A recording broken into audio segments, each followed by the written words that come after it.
जय हिंद दोस्तों, स्वागत है आप सभी का आपके अपने परिवार द लॉजिकल साइंस में। मैं हूं आलोक सिंह आतिश और आज के इस वीडियो सेशन में हम लोग डिस्कस करने वाले हैं youth publication science book solution में यूनिट एंड मेजरमेंट के दूसरे क्लास की। जी हां दोस्तों, जैसा कि आप सभी ने थंबनेल पे देखा कि हम लोग डिस्कस करने वाले हैं यूनिट एंड मेजरमेंट के अंतिम डोज की। जी हाँ दोस्तों, इससे पीछे की क्लास में हम लोगों ने यूनिट एंड मेजरमेंट से संबंधित 20 महत्वपूर्ण क्वेश्चन को डिस्कस करा था और मेरे मित्र आपको इस चैप्टर में according to youth science publication book total 50 question करने हैं। मोटा मोटी आप कह सकते हो 48, और अगर ये 48 क्वेश्चन कर लेते हो तो ये पूरा चैप्टर आपका क्लियर हो जाएगा। तो 20 क्वेश्चन मैंने आपको कल के सेशन में कराया और जो बाकी का बचा हुआ क्वेश्चन आपका 28 क्वेश्चन है वो हम आपको आज के इस सेशन में कंप्लीट करा देंगे और इस सेशन के साथ ही आपका जो यूनिट एंड मेजरमेंट चैप्टर है मेरे ख्याल से पूरी तरह फिनिश हो जानी चाहिए। और साथ ही मेरे मित्र आपकी जानकारी के लिए बताना चाहूंगा कि आज के इस सेशन का जो भी आपका क्वेश्चन है उसका सॉल्यूशन सहित पीडीएफ कहां मिलेगा, यह हमारे टेलीग्राम ग्रुप से मिल जाएगा, जिसका लिंक इस वीडियो के नीचे डिस्क्रिप्शन में दिया हुआ है। आप वहां से जाकर के पीडीएफ को एक्सेस कर सकते हैं। साथ ही आप में से कई छात्र लगातार पूछते रहते हैं कि गुरुजी मैथ और रीजनिंग के लिए हम लोग प्रैक्टिस के लिए कौन सा बुक प्रिफेयर करें। तो मेरे मित्र अगर आप सभी मैथ और रीजनिंग का बेसिक कंसेप्ट लिए हुए हैं और आप चाहते हैं प्रैक्टिस करने के लिए तो आपके पास किरण पब्लिकेशन का ये जो आपका चैप्टर वाइज और टाइप वाइज सॉल्व पेपर है, मैथ्स के लिए 10,000 प्लस और साथ ही साथ रीजनिंग के लिए 8700 प्लस आपके लिए बेस्ट होगा। तो अगर आप लगाना चाहते हैं तो ये लगा सकते हैं। और कई मित्रों का ये भी शिकायत था कि गुरुजी जो आप बोर्ड सॉल्यूशन देते हो ये हमें प्रिंट आउट करने में दिक्कत होती है। जो आपका टेलीग्राम पे पीडीएफ डलती है उसमें बोर्ड सॉल्यूशन का वो स्लाइड टाइप से डलता है, जिस वजह से बहुत सारे छात्रों को ये दिक्कत आती है कि गुरुजी प्रिंट आउट करने वाले जो है वो नकर नुकर करते हैं निकालने में। तो मेरे मित्र परेशान होने की जरूरत नहीं है। आपको प्रत्येक चैप्टर का A4 साइज में इस तरह से जो आप देख रहे हैं A4 साइज में पीडीएफ, इस तरह से आपको प्रत्येक चैप्टर का पीडीएफ टेलीग्राम पर मिल जाएगा जैसे ही चैप्टर एंड होगी तब। ध्यान दीजिएगा कि आपको सॉल्यूशन पीडीएफ भी मिलेगा और इस तरह का जो क्वेश्चन पीडीएफ है आपका A4 साइज में वो भी मिलेगा। कहां पे मिलेगा? तो मेरे मित्र आप सभी टेलीग्राम पे जाकर के क्या सर्च कर लीजिएगा, द लॉजिकल साइंस सर्च कर लीजिएगा, या फिर मेरे मित्र आप सभी ध्यान दीजिएगा कि इसी वीडियो के नीचे डिस्क्रिप्शन में आपको टेलीग्राम चैनल का लिंक मिल जाएगा। वहां से जाकर के आप the logical science Telegram group को ज्वाइन हो सकते हैं और फ्यूचर के सभी पीडीएफ को एक्सेस कर सकते हैं। बहरहाल मेरे मित्र आपके इस सेशन का जो पहला क्वेश्चन है वो क्या है? तो सर पहला क्वेश्चन आप सबों के सामने है, क्वेश्चन नंबर 21। ध्यान में रखिएगा कि क्वेश्चन 1 से लेकर के 20 तक की चर्चा हम लोगों ने कल के सेशन में करा है। और अगर आप कल वाले वीडियो को नहीं देख पाए हैं तो उस वीडियो का लिंक भी आपको इस वीडियो के नीचे डिस्क्रिप्शन में मिल जाएगा। क्या करा जा रहा है क्वेश्चन कि एम्पियर सेकेंड किसकी इकाई है? ऑप्शन है आपका आवेश, दूसरा है शक्ति, तीसरा है वोल्टेज और चौथा है आपका ऊर्जा। मेरे मित्र आपसे पूछा जा रहा है कि एम्पियर सेकेंड, दैट में रखिएगा मैंने आपको कल बताया था कि अगर आपको फिजिक्स में किसी भी भौतिक राशि का सूत्र मालूम है तो आप उसका यूनिट आसानी से निकाल सकते हैं। According to question we can say that sir हम यहां पे एम्पियर लिखेंगे, बिल्कुल लिखेंगे, और यहां पे चूंकि सेकेंड है तो हम लोग इसको मल्टीप्लीकेशन के फॉर्म में लिखेंगे। आप कहेंगे सर बिल्कुल। तो ये एम्पियर सेकेंड, एम्पियर जो है वो किसका यूनिट होता है? आप कहेंगे विद्युत धारा का।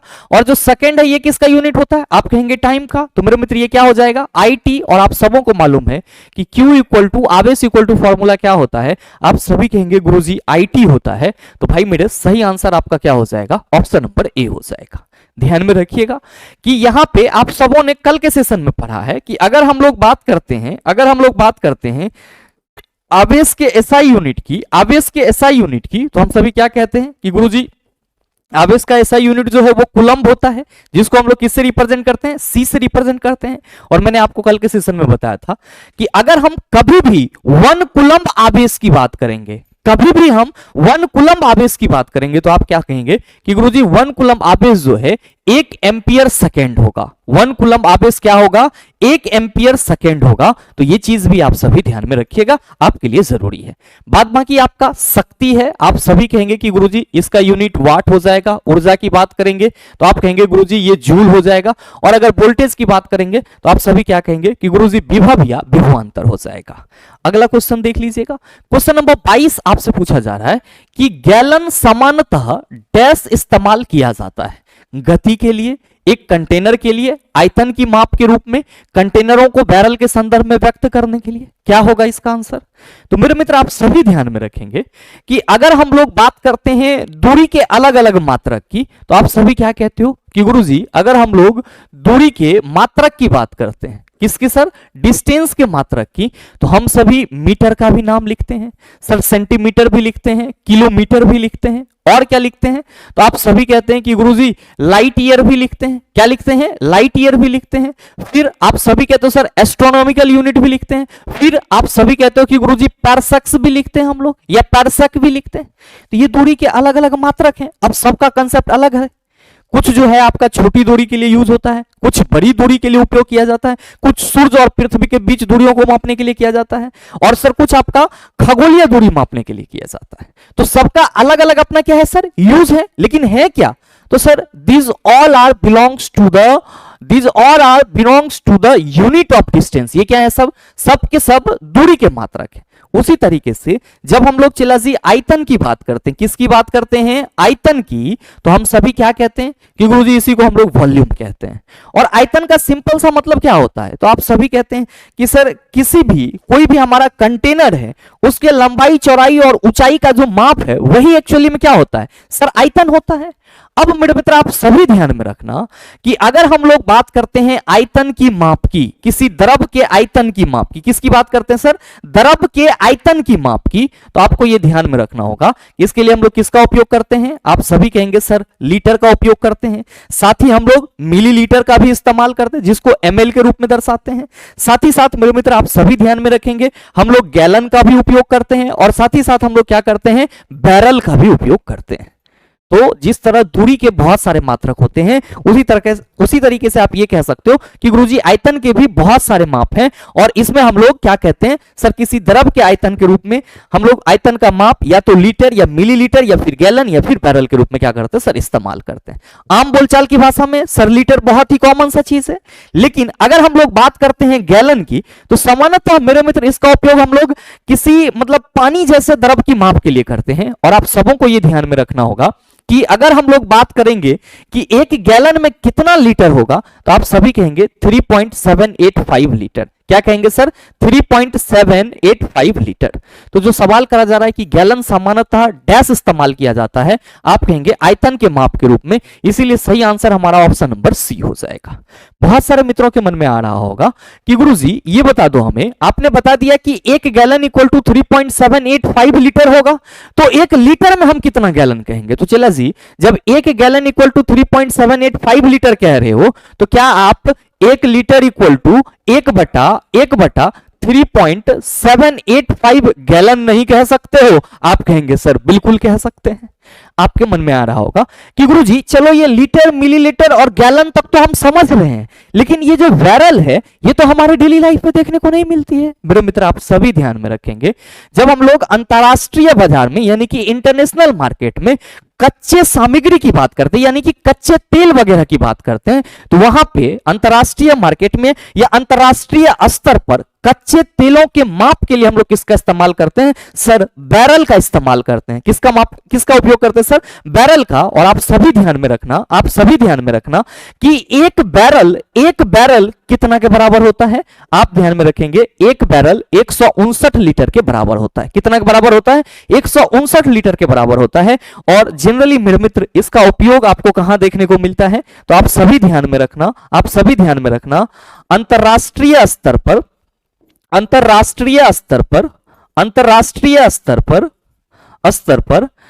कच्चे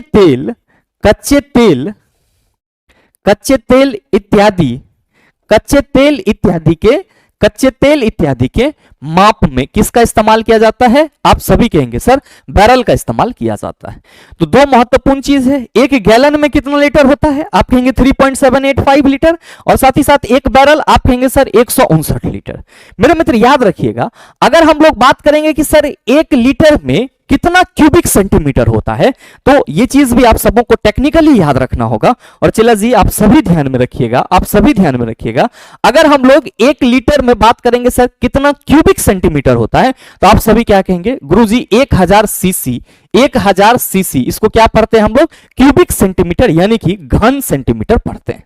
तो ये चीजें भी ध्यान में रखिएगा, आपके लिए बहुत ही उपयोगी है। बहरहाल आपका अगला क्वेश्चन क्या है? क्वेश्चन नंबर 23 आपसे पूछा जा रहा है कि अनुक्त अनौपचारिक रूप से खगोलीय दूरी को व्यक्त करने के लिए लंबाई की कौन सी इकाई का प्रयोग किया जाता है? पेटामीटर, दूसरा है आपका परसक्स, तीसरा है आपका प्रकाश वर्ष और चौथा है आपका हबल की लंबाई। मेरे मित्र ध्यान दीजिएगा क्वेश्चन पे। क्वेश्चन क्या पूछा जा रहा है? क्वेश्चन पूछा जा रहा है कि which unit of the length is used informally to express astronomical distance। तो मेरे मित्र सवाल यहां पे ये है कि सर अनौपचारिक पूछा जा रहा है। एक होता है सर औपचारिक, एक होता है अनौपचारिक। जैसे गांव घर में लड़ाई होता है चला, तो अगर किसी से मनमुटाव है और उसके यहाँ कोई फंक्शन है और आपको वो न्योता दिया, तो आप क्या करेंगे? अपना औपचारिकता पूरा करने के लिए चले जाएंगे।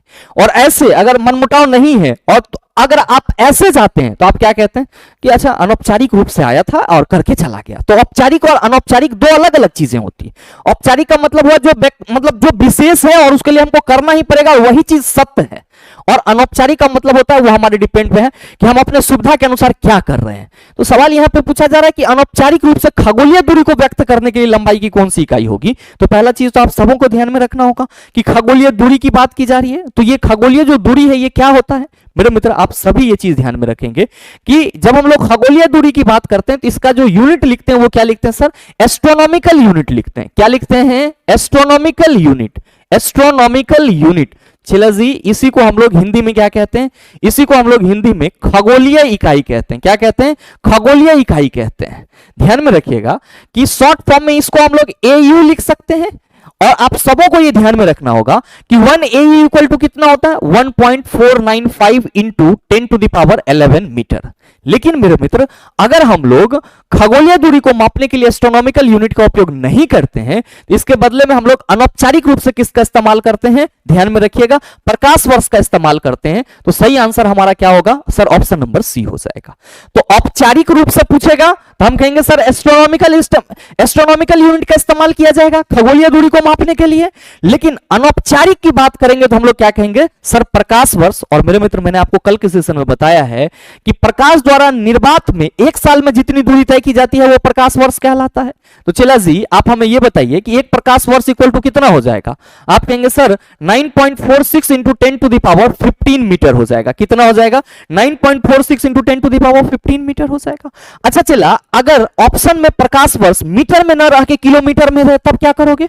तो मीटर को चला किलोमीटर में बदल लेंगे। जैसे हम आपसे ये पूछे कि ये बताओ कि 5000 मीटर कितना किलोमीटर हुआ, तो आप कहेंगे सर बड़ा आसान है, एक 1000 से डिवाइड कर देंगे। ये क्या हो जाएगा हमारा? आप कहेंगे 3 जीरो कटेगा, ये 5 किलोमीटर होगा। चला जी, ऐसे ही ना अगर आपसे ये कहा दिया जाए कि एक प्रकाश वर्ष में कितना किलोमीटर होगा, तो आप कहेंगे सर इतना मीटर तो दिले है, एक हम क्या करेंगे? 1000 से डिवाइड कर देंगे। अच्छा 1000 को चला 10 टू द पावर 3 लिख सकते हैं? आप कहेंगे बिल्कुल लिख सकते हैं। तो ध्यान में रखिएगा, ध्यान में रखिएगा, अगर हम बात करेंगे एक प्रकाश वर्ष किलोमीटर में कितना होगा, तो हम कहेंगे 9.46 इंटू 10 टू द पावर 15 जो है गुरुजी, इसको 1000 से डिवाइड करेंगे, मतलब 10 टू द पावर 3 से डिवाइड करेंगे और ये 10 टू द पावर 3 ऊपर जाएगा, तो आप क्या कहिएगा कि sir 9.46 into 10 to the power 15 into ये क्या हो जाएगा? 10 टू द पावर -3। क्या कहोगे कि गुरुजी ये 9.46 इंटू 10 टू द पावर हमारा 12 किलोमीटर हो जाएगा।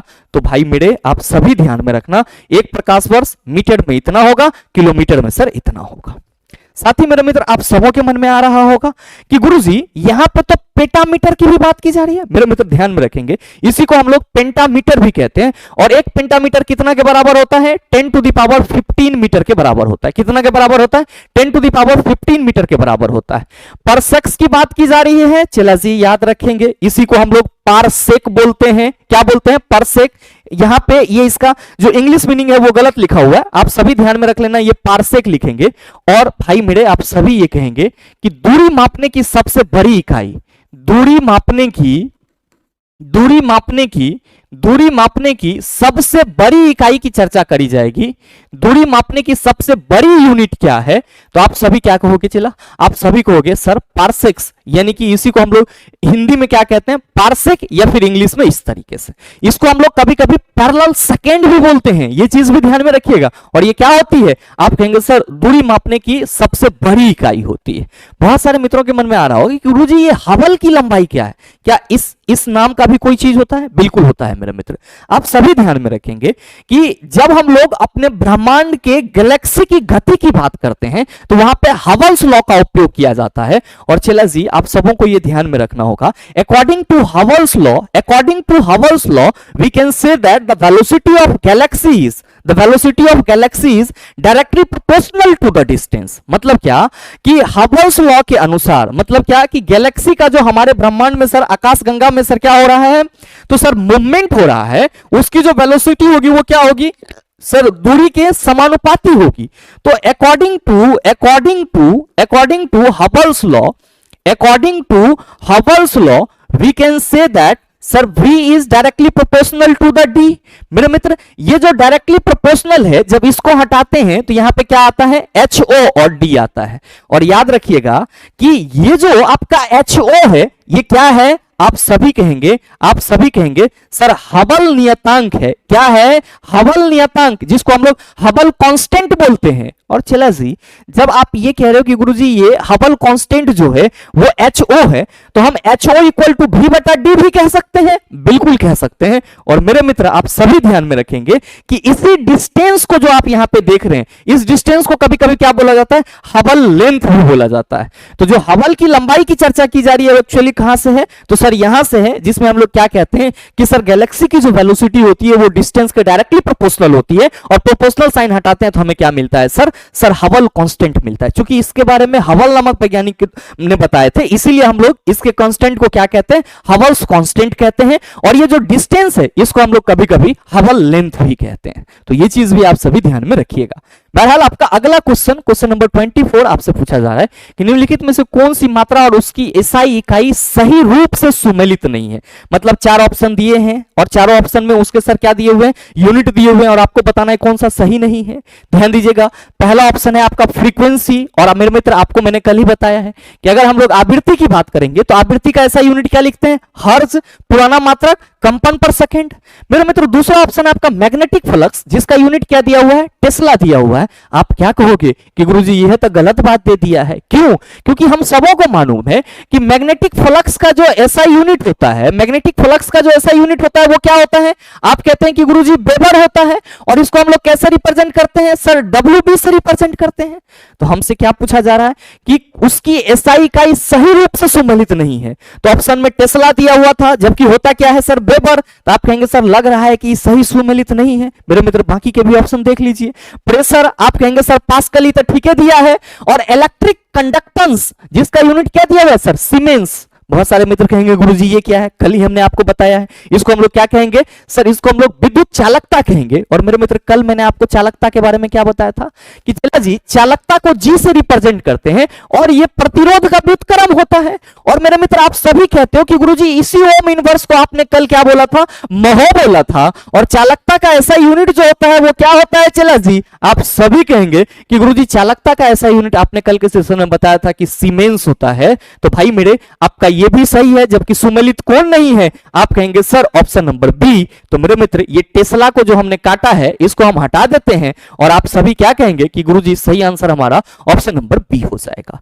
मेरे मित्र याद रखिएगा कि जब हम टेस्ला की बात करेंगे तो हम क्या कहेंगे, तो मेरे मित्र आप सभी ये ध्यान में रखेंगे। अगर आपसे सवाल ये पूछा जाए कि ये बताओ कि मैग्नेटिक फ्लक्स डेंसिटी, क्या मैग्नेटिक फ्लक्स डेंसिटी की यूनिट क्या होती है, तब आप क्या कहेंगे, आप कहेंगे तब सर टेस्ला। और चिला जी आप सभी ध्यान में रखिएगा कि एक टेस्ला किसके बराबर होगा, आप कहेंगे 1 वेबर पर मीटर स्क्वायर के बराबर होगा, 1 वेबर पर मीटर स्क्वायर के बराबर होगा।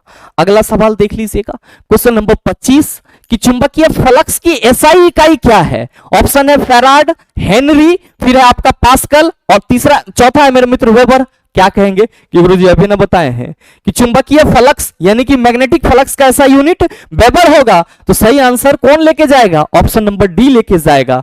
सवाल किसकी है सर? फैराड। आप क्या कहेंगे कि गुरुजी कल के सेशन में आपने बताया है कि धारिता का यूनिट क्या होगा सर? फैराड। आपके मन में आ रहा होगा कि गुरुजी ये हेनरी किसका यूनिट होगा? तो आप सभी ध्यान में रखिएगा, आप सभी ध्यान में रखिएगा। अगर हम लोग बात करेंगे प्रेरकत्व की, अगर हम लोग बात करेंगे प्रेरकत्व की, तो हम सभी क्या कहेंगे कि गुरुजी प्रेरकत्व का हेनरी, प्रेरकत्व का जो यूनिट होगा वो क्या होगा? आप कहेंगे हेनरी। नेक्स्ट क्वेश्चन नंबर 26 कि जी के मान की एसआई इकाई वही है जो डैश की एसआई इकाई है। मेरे मित्र यहां पे जी किसकी बात की जा रही है?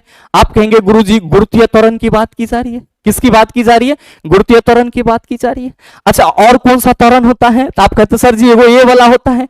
ये वाला को क्या पढ़ते हैं? चला याद रखिएगा, इसको हम लोग रैखिक त्वरण पढ़ते हैं। क्या पढ़ते हैं? रैखिक त्वरण पढ़ते हैं। और मेरे मित्र आप सबों को मैंने कल के सेशन में बताया है कि जब भी हम बात करेंगे गुरुत्वीय त्वरण या रैखिक त्वरण की यूनिट यानी कि एसआई यूनिट की, तो आप सभी क्या कहिएगा कि गुरुजी मीटर पर सेकेंड स्क्वायर होगा, मीटर पर सेकेंड स्क्वायर होगा। और मेरे मित्र इसी को हम ms टू द पावर -2 के रूप में लिख सकते हैं। तो जो सवाल करा जा रहा है कि g के मान की एसआई इकाई वही है जो डैश की एसआई इकाई है, तो मेरे मित्र गुरुत्वीय त्वरण इसका भी यूनिट क्या होता है? Metre per second square. रैखिक त्वरण इसका भी unit metre per second square. तो आप क्या कहेंगे कि गुरुजी जो g के मान की एसआई इकाई वही है जो क्या होगा सर? त्वरण की एसआई इकाई है। तो सही आंसर ऑप्शन नंबर डी हो जाएगा। Now the point is that sir दाब आप कहेंगे पास्कल, वेग मीटर पर सेकेंड। सर संवेग, तो मेरे मित्र कल ही मैंने आपको बताया है कि अगर हम लोग इसके एसआई यूनिट की बात करेंगे तो क्या कहिएगा कि गुरुजी ये हो जाएगा केजी मीटर पर सेकेंड। क्या हो जाएगा चला? KG metre per second. अगला सवाल देखिएगा क्वेश्चन नंबर 27 कि न्यूटन मीटर स्क्वायर, यहां पे थोड़ा सा मिसप्रिंट है चला जी, आप सभी ध्यान में रखिएगा। यहां पे न्यूटन मीटर इसको हम काट दे रहे हैं, ठीक है, इसको हम काट दे रहे हैं और यहां पे लिख दे रहे हैं Newton metre square per KG square. Newton metre square per KG square की एसआई इकाई डैश है। मतलब ये जो आपका Newton metre square per KG square है, ये किसकी एसआई इकाई है? तो चला जी आप सभी ध्यान में रखना। अगर हम दबाव की बात करेंगे तो आप कहेंगे पास्कल, संवेग की बात करेंगे तो आप क्या कहिएगा? KG metre per second. गुरुत्वाकर्षण के कारण हुआ त्वरण आप कहेंगे सर अभी देखे हैं मीटर पर सेकेंड स्क्वायर। बताओ चला पूरा अगर डिस्कशन किए हो तो 3 को तो ऐसे ही छाट दोगे, अब कहोगे सर चौथा तो आंसर ही होगा हमारा। तो अगर आपको नहीं भी मालूम है तो भी आप क्या कहेंगे? Sir right answer of this question is option number D. But point is that sir what is gravitational constant? ये ग्रेविटेशनल कांस्टेंट क्या है? तो आप सभी ध्यान में रखेंगे अकॉर्डिंग टू ग्रेविटेशनल लॉ हम सबों को मालूम है कि अगर दो मासेबल ऑब्जेक्ट एक दूसरे से 8 डिस्टेंस पे हो तो इसके बीच में लगने वाला बल सर दोनों ही वस्तु के द्रव्यमान के गुणनफल के समानुपाती और बीच के दूरी के वर्ग के व्युत्क्रमानुपाती। तो मेरे मित्र according to this statement we can say that sir F is directly proportional to the m1 into m2 और inversely proportional to the r square. अब इन नियतांक हटाओगे कि नहीं हटाओगे? चला आप कहेंगे बिल्कुल। तो चला जी F इक्वल टू क्या हो जाएगा? G m1 into m2 अपटा r स्क्वायर। आप अगर क्रॉस मल्टीप्लीकेशन करेंगे तो F R square equal to क्या हो जाएगा? G m1 into m2 और चला जी G का वैल्यू क्या आएगा? आप कहेंगे सर एफ आर स्क्वायर अब बटा ये हमारा क्या हो जाएगा? m1 into m2। किसकी बात कर रहे हैं आप? हम सर इसके यूनिट की बात कर रहे हैं। क्या कहोगे? आप कहोगे गुरुजी बल का यूनिट न्यूटन। बल का यूनिट क्या होगा चला? न्यूटन। और आर स्क्वायर मतलब सर लंबाई का स्क्वायर, तो आप कहिएगा सर जी मीटर स्क्वायर हो जाएगा। अब बटा m1 into m2, तो मेरे मित्र केजी इंटू केजी। आप क्या कहिएगा? आप कहिएगा कि गुरुजी एक ना हम लिख सकते हैं Newton metre square per KG square. याद रखिएगा यही चीज आपको न्यूटन मीटर स्क्वायर और केजी टू द पावर -2 भी लिखा हुआ मिल सकता है। तो परेशान मत होइएगा, दोनों में से जो कंडीशन में रहेगा आप उसका आंसर कर दीजिएगा। अगला क्वेश्चन देख लीजिए क्वेश्चन नंबर 28 आपसे पूछा जा रहा है कि निम्न में से किन दो भौतिक राशि की इकाई एक ही है? तो मेरे मित्र ध्यान रखेंगे इस क्वेश्चन में 2 आंसर होंगे। क्योंकि हमें कंसेप्ट देना था तो इस प्रकार के क्वेश्चन भी पूछे जा सकते हैं कि किस दो भौतिक राशि की यूनिट समान है या किस दो युग्म की जो यूनिट है वो समान है। तो मुझे क्वेश्चन दिखाना था इसलिए मैंने इसको यहां पे लाया। अदरवाइज जो सवाल करा जा रहा है वो ये है कि किन दो भौतिक राशियों की इकाई एक ही है। तो मेरे मित्र दाब की बात की जा रही है तो आप सभी कहेंगे सर इसका यूनिट तो पास्कल, और बल आप कहेंगे गुरुजी ये न्यूटन, तो ये होगा आंसर। आप कहेंगे नहीं। बल और गति की बात करें, आप कहेंगे सर बल की अगर हम बात करेंगे, बल की बात करेंगे तो ये हमारा न्यूटन हो जाएगा, और गति की बात करेंगे तो सर स्पीड से कनेक्ट करते हैं तो हम मीटर पर सेकंड स्क्वायर, सॉरी मीटर पर सेकंड कह सकते हैं। अब आइए बल और भार, आप कहेंगे दोनों सर एक ही बात है, बल का भी ऐसा यूनिट न्यूटन और भार का भी ऐसा यूनिट क्या होगा, आप कहेंगे सर न्यूटन होगा। अब बल और उत्क्षेप बल, मेरे मित्र याद रखिए बल का यूनिट भी न्यूटन, और यहां पे जो उत्क्षेप बल है ये क्या है, बियॉन्ड फोर्स। मेरे मित्र जब किसी द्रव में किसी चीज को आप डुबोते हो तो जैसे ही आप डुबोते होगे तो आपको फील होता होगा कि जिस चीज को आप डुबो रहे हो वो ऊपर की ओर फेंक रहा है।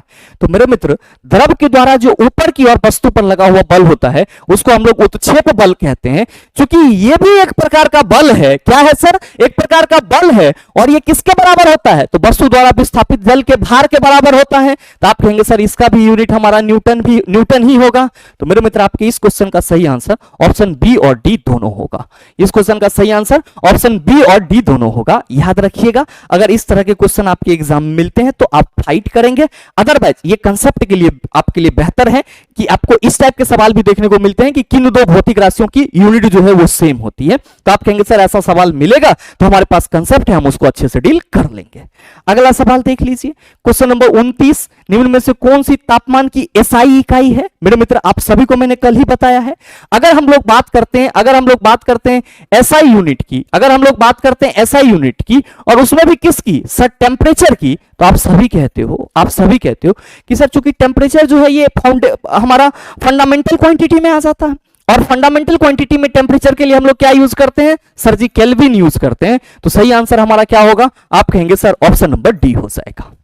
मेरे मित्र याद रखिएगा कि ऐसे तो हम लोग टेम्परेचर को डिग्री सेल्सियस में भी मेजर करते हैं और डिग्री फ़ारेनहाइट में भी मेजर करते हैं, लेकिन अगर हम लोग ऐसा यूनिट की बात करते हैं तो क्या कहते हैं कि सर ये हमारा केल्विन होता है। याद रखिएगा कि अगर हम लोग डिग्री और सेल्सियस में रिलेशन की बात करते हैं, किसके सर, डिग्री सेल्सियस एवं डिग्री फ़ारेनहाइट में रिलेशन की बात करते हैं, ये C/5 इक्वल टू F-32/9 होता है। क्या होता है, C/5 इक्वल टू F-32/9 होता है। और मेरे मित्र आप सभी को यह ध्यान में रखना होगा कि हम लोग केल्विन को सेल्सियस में बदल सकते हैं और सर सेल्सियस को हम लोग केल्विन में बदल सकते हैं, ये चीज ध्यान में रखेंगे। मेरे भाई अगर हमें डिग्री सेल्सियस से केल्विन में जाना होगा तो क्या करेंगे सर, 273 ऐड करेंगे। क्या करेंगे सर, 273 ऐड करेंगे। और अगर हमें क्या करना होगा सर, केल्विन से डिग्री सेल्सियस में आना होगा तो हम क्या करेंगे, केल्विन में से 273 माइनस कर देंगे। जैसे अगर हम लोग बात करेंगे किसकी, बात करेंगे सर 100 डिग्री सेल्सियस, तो ये कितना हो जाएगा, आप सभी कहेंगे सर 100 डिग्री सेल्सियस में 273 जोड़ेंगे तो 373 केल्विन हो जाएगा। हम अगर बात करेंगे 373 केल्विन तो आप कहेंगे सर डिग्री सेल्सियस में माइनस 273 घटा देंगे तो 100 डिग्री सेल्सियस हो जाएगा। अगला क्वेश्चन नंबर 30 कि न्यूटन मीटर स्क्वायर डैश की अंतरराष्ट्रीय एसआई इकाई है। मेरे मित्र आप सभी कहोगे कि sir whenever we discuss about force we can say that the formula of the force is mass into acceleration, that's why we can say that their unit is KG metre per second square. इसका unit क्या हो जाएगा, KG metre per second square हो जाएगा। But अगर हम बात करेंगे परनोद की तो आपको यह ध्यान में रखना होगा, इसी को हम लोग थ्रस्ट कहते हैं। और मेरे मित्र एक निश्चित दिशा में जो आपका बल लगता है या ऊपर की ओर जो लगने वाला बल होता है उसको हम लोग थ्रस्ट कहते हैं, और यह भी क्या है, एक प्रकार का बल ही है। तो इसको हम लोग मेरे मित्र इसका भी यूनिट क्या लिखते हैं सर, आप कहेंगे न्यूटन ही लिखते हैं। अगर हम बात करें संवेग, आप कहेंगे गुरुजी इसका unit KG metre per second हो जाएगा। जबकि दाब की बात करेंगे तो आप कहेंगे सर ये फोर्स बटा एरिया होगा, तो न्यूटन पर मीटर स्क्वायर इसको लिखेंगे, या फिर इसी को न्यूटन m⁻⁻² लिखेंगे। तो जो सही आंसर होगा वो क्या होगा, ऑप्शन नंबर डी हो जाएगा। अगला सवाल देखिएगा, क्वेश्चन नंबर 31 मंदता की अंतरराष्ट्रीय एसआई इकाई डैश है। मेरे मित्र क्वेश्चन करा जा रहा है कि the international SI unit of retardation is. मेरे मित्र आप सभी कहेंगे कि गुरुजी ये मंदता क्या होता है, ध्यान में रखिएगा, इसी को हम लोग मंदन कहते हैं या फिर इसी को हम लोग क्या कहते हैं, अब त्वरण कहते हैं, इंग्लिश में एक्सेलरेशन या फिर रिटार्डेशन कहते हैं। बस आपको एक छोटा सा लाइन याद रखना है। क्या याद रखना है कि ऋणात्मक त्वरण को मंदन कहते हैं। ऋणात्मक त्वरण को क्या कहते हैं सर? मंदन कहते हैं। और मेरे मित्र, जो हमारा मंदन है इसको कैसे रिप्रेजेंट करते हैं? -a से। तो जाहिर सी बात है कि गुरुजी जब ऋणात्मक त्वरण को मंदन कहते हैं और हम सबों को मालूम है कि त्वरण का ऐसा यूनिट मीटर पर सेकंड स्क्वायर होता है, तो हम ये कहेंगे कि सर जो मंदन है उसका भी ऐसा यूनिट क्या होगा? आप कहेंगे मीटर पर सेकंड स्क्वायर ही। चूंकि मंदन के केस में वस्तु की जो वेग होती है वो घट रही होती है और उसी घटते हुए वेग को यहां पे कौन बताता है सर? ये माइनस साइन बताता है। तो माइनस साइन सिर्फ और सिर्फ इस बात का इंडिकेशन है कि इस दौरान वस्तु की वेग घट रही है, जबकि मेरे मित्र जो मंदन है उसका यूनिट क्या होगा? तो आप कहेंगे सर जब ऋणात्मक त्वरण को मंदन कहते हैं तो एक यूनिट ओकर यूनिट होगा। तो आप ही बता दो सही आंसर। आप कहेंगे सर ms मीटर पर सेकंड स्क्वायर को हम लोग ms⁻² के रूप में भी लिख सकते हैं। तो सही आंसर हमारा ऑप्शन नंबर 1 हो जाएगा। बात बाकी मेरे मित्र आप सभी ध्यान में रखना कि यहां पे जो ऑप्शन नंबर डी में दिया हुआ है, तो ये सर 2 बार ऑप्शन दिया गया है, ये आपका मिसप्रिंट है। हम यहां पे ऑप्शन को सुधार देते हैं और मीटर पर सेकंड स्क्वायर कर देते हैं। अब आपको कोई कंफ्यूजन नहीं रही होगी। अगला सवाल देख लीजिएगा, क्वेश्चन नंबर 32 कि निम्नलिखित में से कौन सी युग्म की एसआई इकाई समान है? मेरे मित्र कल से आप इस सेशन को कर रहे हैं और इस क्वेश्चन का आंसर मैं आप सबों से उम्मीद करूंगा। सही आंसर क्या होगा नीचे कमेंट करके जरूर बताइएगा, आपके कमेंट का इंतजार रहेगा, क्योंकि इसमें जितने भी भौतिक राशि हैं उन सभी को मैंने गला फाड़ फाड़ करके आप लोगों को समझाया है। अगला question, question number 33, 1 Pascal equal to what? बताइए, ये कोनो बोलने वाला बात है? आप सभी कहेंगे कि गुरुजी 1 पास्कल इक्वल टू हम लोग कह सकते हैं 1 न्यूटन पर मीटर स्क्वायर। 1 न्यूटन पर मीटर स्क्वायर। अच्छा, ये अगर हम पर का चिन्ह नहीं लगाएंगे, डिवाइड का चिन्ह नहीं लगाएंगे, तो आप कहेंगे सर यही वैल्यू को हम 1 न्यूटन m⁻² के रूप में लिख सकते हैं। तो सही आंसर हमारा क्या हो जाएगा सर? ऑप्शन नंबर ए हो जाएगा। जबकि मेरे मित्र यहाँ पे 100 एटमॉस्फेयर नहीं। आप सभी ये चीज ध्यान में रखेंगे कि अगर हम लोग बात करेंगे 1 atm की, तो मेरे मित्र ये जो आपका 1 atm है ये किसके बराबर होगा? 1.01 इंटू 10⁵ पास्कल के बराबर होगा। और एक्चुअली में ये atm किसके लिए है? आप सभी ध्यान में रखिएगा, वायुमंडलीय दाब के लिए है। किसके लिए है चला? आप कहेंगे वायुमंडलीय दाब के लिए, यानी कि एटमॉस्फेरिक प्रेशर के लिए।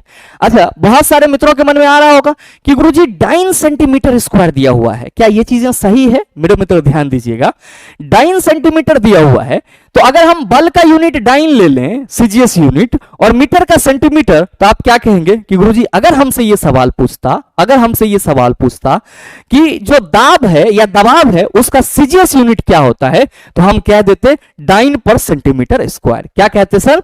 डाइन पर सेंटीमीटर स्क्वायर। अब आपके मन में आ रहा होगा कि गुरुजी यहाँ पे तो 1 न्यूटन मीटर भी है। तो चला जी, आपने कल से ही हमारे साथ पढ़ा है कि W इक्वल टू Fs होता है। तो अगर हम बल का यूनिट न्यूटन लिखें और विस्थापन के लिए मीटर लिखें, तो आप न्यूटन मीटर को क्या कहते हो? आप सभी कहेंगे गुरुजी जूल कहते हैं। तो ये जो 1 न्यूटन मीटर है, तो हम इसको 1 joule equal to 1 Newton metre अगर लिख दे, 1 joule equal to 1 Newton metre लिख दे, तो आपको कोई दिक्कत होगा? आप कहेंगे बिल्कुल दिक्कत नहीं है। तो अगला सवाल देख लीजिए, क्वेश्चन नंबर 34 आपसे पूछा जा रहा है कि निम्नलिखित का सही मिलान करिए। थोड़ा सा ऑप्शन मिस है इसमें एक जगह पे। ये जो नैनोमीटर लिखा हुआ ये गलत है चला, नैनोमीटर नहीं है, ये एक्चुअल में क्या है? तो आप सभी ध्यान में रखेंगे, ये न्यूटन मीटर है। क्या है? न्यूटन मीटर है। और न्यूटन मीटर अब बटा क्या होगा? आप सभी ध्यान में रखना, सेकेंड, तब जाकर के ये हमारा सही होगा। अब कहा जा रहा है कि निम्नलिखित का सही मिलान कीजिए, तो आइए कर लेते हैं मिलाने चला। ये जो वाट है ये तो शक्ति का यूनिट होता है, और शक्ति कार्य बटा समय होता है कि नहीं चला? होता है। आप कहेंगे बिल्कुल। कार्य का फॉर्मूला आप ये ना देखो, Fs बटा क्या हो जाएगा? आप कहेंगे सर यहां पे भी समय। तो मेरे मित्र आप सभी क्या कहेंगे कि सर ये जो S है हमारा, ये तो विस्थापन है। तो चला जी, न्यूटन मीटर अब बटा ES क्या है? तो गुरुजी टाइम, सेकेंड। तो भाई मेरे इसको हम सेकेंड लिख दें, तो न्यूटन मीटर पर सेकेंड, आप कहेंगे सर वाट होगा। न्यूटन मीटर पर सेकंड क्या होगा हमारा, आप कहेंगे सर वाट। ये अलग बात है चला कि हम लोग ये कहते हैं क्योंकि सर कार्ज का यूनिट जूल होता है तो जूल पर सेकंड हमारा वाट कहलाता है, बिल्कुल। लेकिन तोड़ोगे तो कार्ज इक्वल टू बल गुना विस्थापन नहीं कहोगे, और उसके बाद समय तो शक्ति ना हो गया, तो हम ऐसे भी तो कह सकते हैं कि सर जो हमारा शक्ति है इसका यूनिट न्यूटन मीटर पर सेकंड होगा, आप कहेंगे बिल्कुल। तो एक जो है वो एक साथ मिल गया, कोई दिक्कत, आप कहेंगे बिल्कुल नहीं। किलोवाट कल ही मैंने बताया है सर 1000 वाट के बराबर होगा, और एक kWh 3.6 into 10 to the power 3.6 into 10 to the power 6 joule होगा चला यहाँ पे, और एक हॉर्स पावर आप कहेंगे सर 746 वाट के बराबर होगा। एक का ए 2 का सी, चला 2 का सी यहाँ पे, 3 का बी, 3 का बी और 4 का डी, आप कहेंगे 4 का डी। सही आंसर आप कहिएगा सर सही आंसर हमारा जो है वो क्या होगा, ऑप्शन नंबर ए हो जाएगा। क्या हो जाएगा सर, ऑप्शन नंबर ए हो जाएगा। अगला सवाल देख लीजिए, क्वेश्चन नंबर 35 कि किसी पदार्थ की मात्रा को मापने के लिए निम्नलिखित में से किस इकाई का उपयोग किया जाता है। मेरे मित्र जैसे ही सवाल में बात करी जाए किसकी, पदार्थ की मात्रा, तो आप सभी ध्यान में रखेंगे, इसी को इंग्लिश में हम लोग अमाउंट ऑफ सब्सटेंस कहते हैं। क्या कहते हैं, अमाउंट ऑफ सब्सटेंस, और यूनिट क्या होता है इसका, मोल। तो सही आंसर ऑप्शन नंबर बी हो जाएगा। आपके मन में आ रहा होगा कि गुरुजी ये जो लक्स है ये किसका मात्रक होता है, तो ध्यान में रखिएगा।